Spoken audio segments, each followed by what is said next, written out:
زي ما انت ما بتقولي مشلول، طبعا هو المشلول مشلول العقل والمشلول مشلول القلب.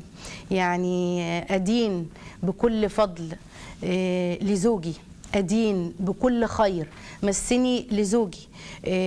إعاقة القلب، إن الله لا ينظر إلى صوركم ولا إلى أجسادكم ولكن ينظر إلى قلوبكم.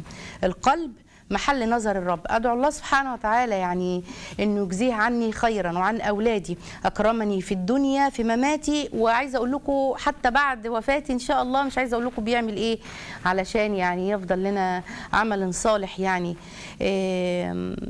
أنا ما شفتش فيه يعني حاجة تستدعي إن أنا أرفضه.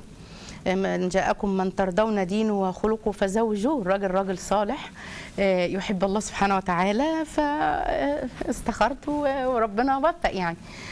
ولا يغرك يعني انت فلانه ولا علانه ولا الكلام ده. المهم الزوج اللي يتقي الله. وانا دايما بدعو للبنات، وطبعا ده دي بتبقى نفسيات، واحده تقدر على كده الثانيه ما تقدرش يعني، ولكن اللي بيشوف جمال الداخلي وجمال القلب هو ده.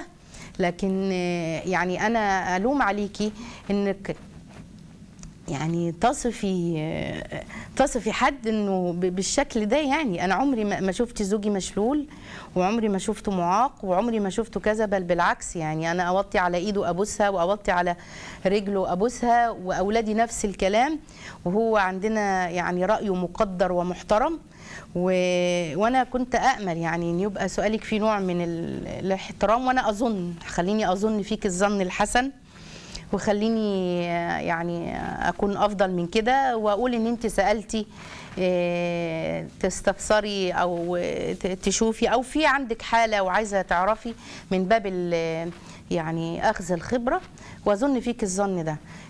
اللهم اغفر لزوجي في الدنيا والاخره، اللهم اكرمني به يا رب العالمين، اللهم يعني رضيه عني واجزه عنا خير الجزاء، اللهم امين، واشفيه شفاء لا يغادر سقما. ادي ابو العيال جات لنا سؤال اهوت عشان خاطرك، نعيط بعد.